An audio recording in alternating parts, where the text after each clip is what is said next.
자, 여의도 중계석 2부 시작했습니다. 더불어민주당 서른 최고위원, 미래통합당 조혜진 의원과 함께하고 있습니다. 자, 코로나 재확산 불안감이 커지고 있는데요. 또 대한의료협회 의협이 2차 파업에 들어갔습니다.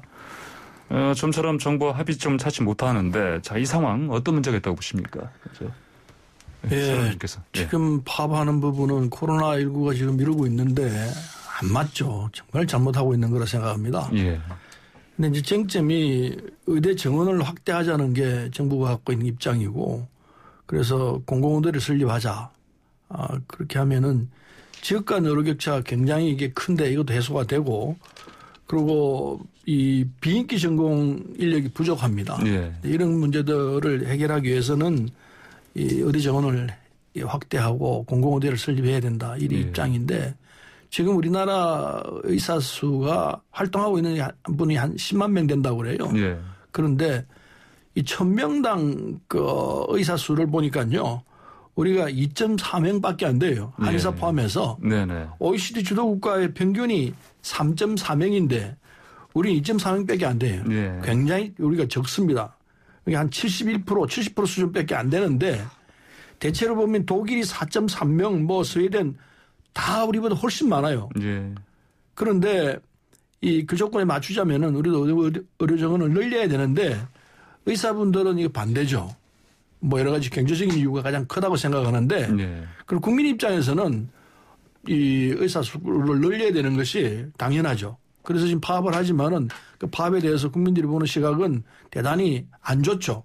그리고 내에서만 의사분들만 파업에 동조하자고 하는지 몰라도 또 동조하는 숫자도 극히 적어요. 네. 국민적 지지를 못 받고 있는 상황이죠. 국민들은 의사 수를 늘려라. 지역 간 이 의사 편차를 줄이라. 예. 지금 보면은 그 시에서 이 대학을 졸업해가지고 여대를 졸업해가지고 계속 근무하는 비율을 보면요, 울산은 7%밖에 안 해요. 다 지방에서 다 올라오고 그래요. 예, 다 수도권 다 올라오고 그래요. 그렇죠. 예. 경북이 10.1%, 10명 중 1명만 그 지역에서 근무하고 안 와요. 예. 다 그런 식이에요. 강원도가 13.8%, 뭐 충남 16.6% 이런 식이기 때문에 그 지역 의대를 졸업하고 다 수도권으로 올라온다는 얘기죠. 예. 이거는 이제 고쳐야 되거든. 어떻게 고칠 것이냐. 그 지역에 있는 이 의료 인력들은 10년간 의무적으로 여기서 복무하도록 하자. 졸업하고. 예. 뭐 이런 장치를 하겠다는 건데, 예, 그 부분에 대해서 의사들은 반대가 심하죠. 그거는 왜 그 주인의 자유를 먹느냐. 뭐 이런 조건도 있을 수 있는데, 어쨌든 이런 부분이 지금 의사분들하고 의견이 일치가 안 돼가지고 이런 상태에 있는데, 다른 건 다 두고라도 코로나19가 지금 이렇게 엄청난 국민적 위협을 가하고 있는데 이 상황에 서서분들이 파업을 한다? 이건 전장에 나갈 군인이 전투를 포기하고 파업하겠다는 거 똑같은 이치입니다. 지금 의료 입장에서는 전장이거든요, 이게. 전쟁을 치르고 있는 과정인데, 전쟁을 치르고 있는데 파업한다면은 이건 정말 국민 생명을 볼모로 해가지고 그만두겠다는 입장이니까 이건 도저히 이해할 수가 없습니다. 그래서 이 상황에서는 지난번에 합의했던 대로 합의했거든요.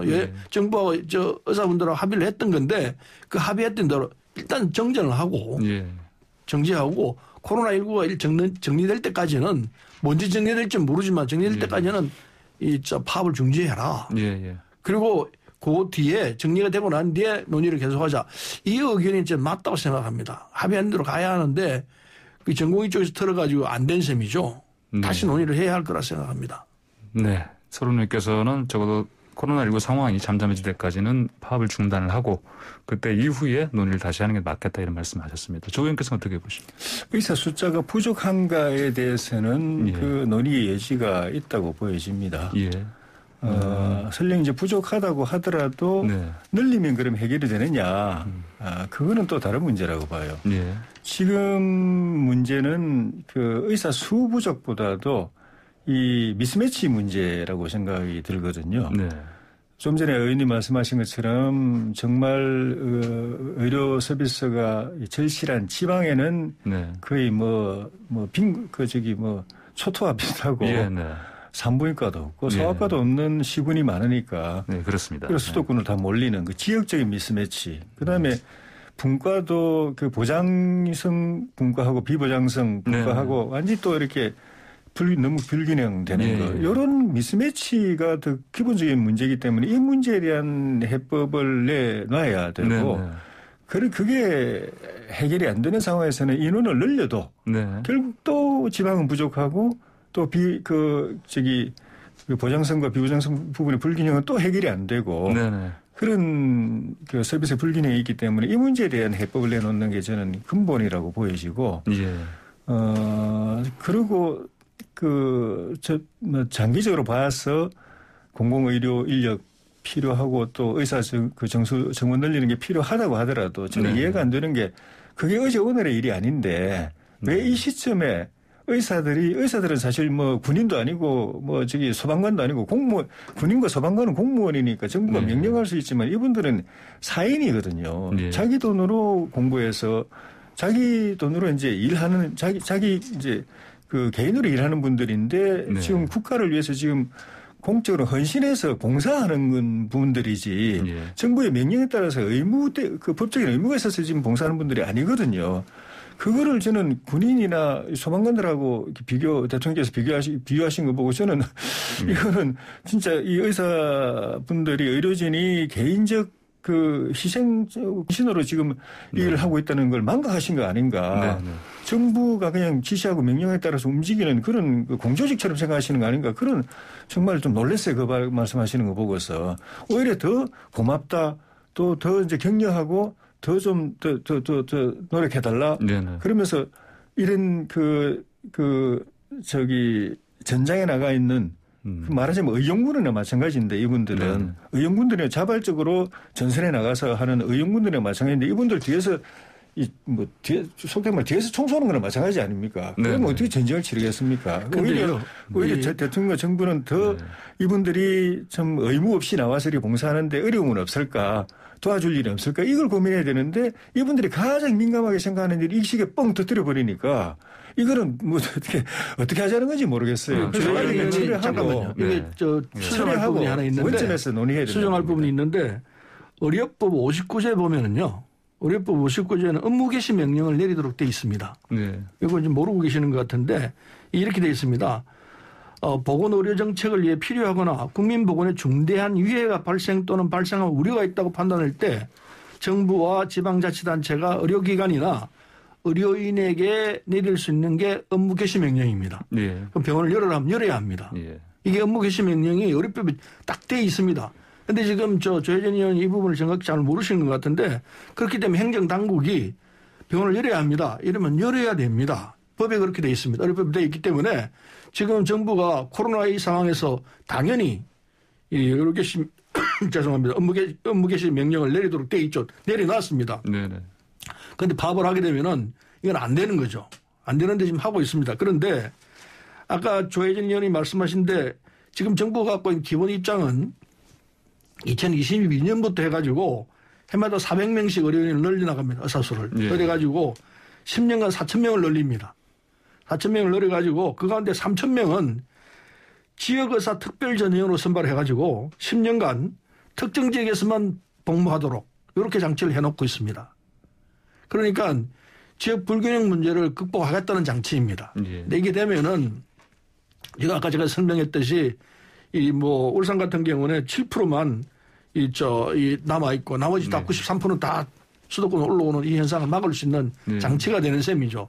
그렇게 해서 하겠다는 건데 이제 의사분들은 그러면 내 거주의존의 자유는 막는 거 아니냐. 내가 어디 가서 의료 행위를 하든 그건 내 자유 아니냐. 이 부분 부닥친다. 뭐 이런 주장을 할 수는 있는데 의료법상 이런 문제를 할 수 있게 돼 있고 그리고 공공의료와 이 지역 격차를 줄이기 위해서는 지금 해마다 300명씩 늘려서 4,000명 가지고 그중 3,000명은 이 지역 특정 지역에서 근무하도록 10년간 하도록 하는 이 장치는 저는 필요하다고 봅니다.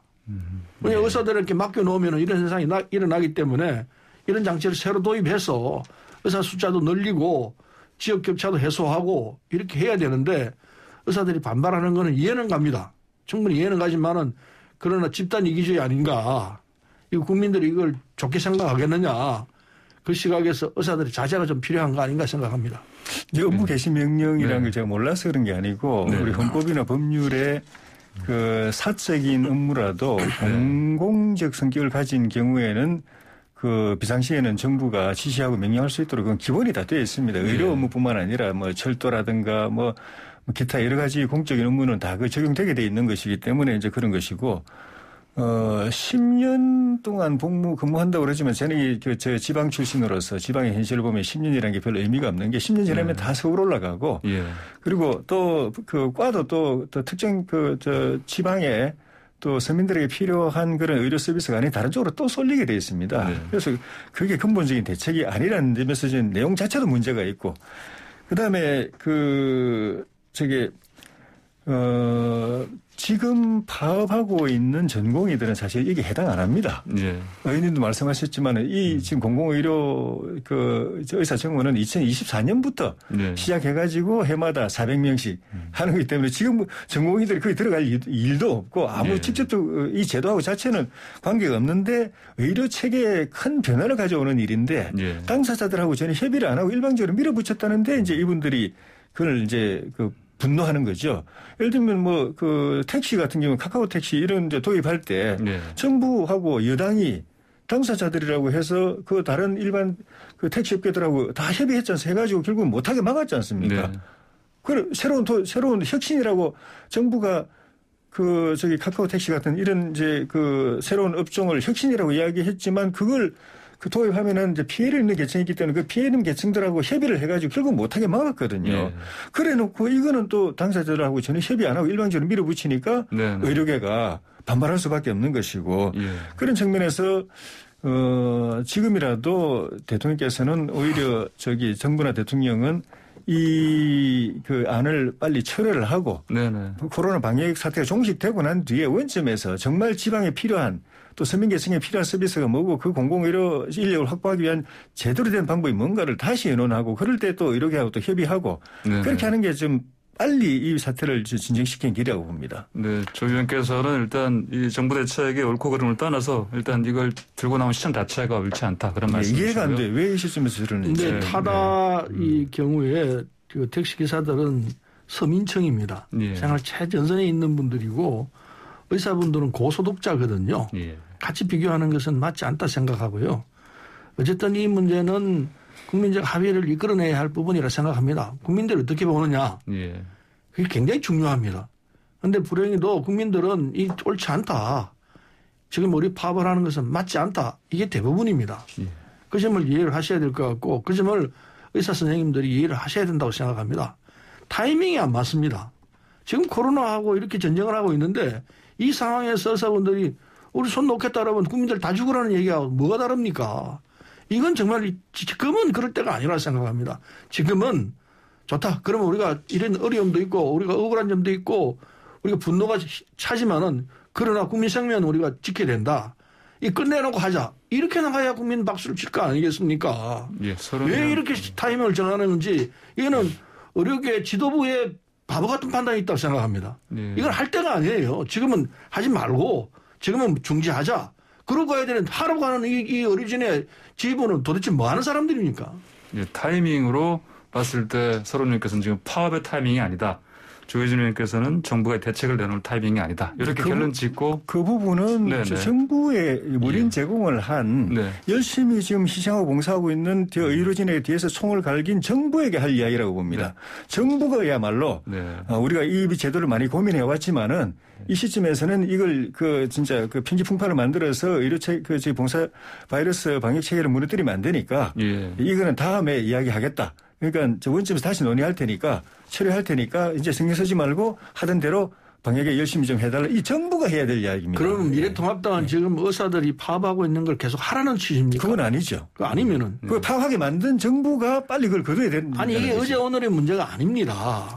그렇기 때문에 꼭 이 코로나가 생겨나고 얘기했던 게 아니고 코로나가 나오기 전부터 있었던 이야기들이기 때문에 의료 측에서 파업하고 있는 사실에 대해서는 아무리 옹호를 해서 한다 하더라도 이 상황에서 어떻게 파업을 합니까? 전쟁을 하고 있는데.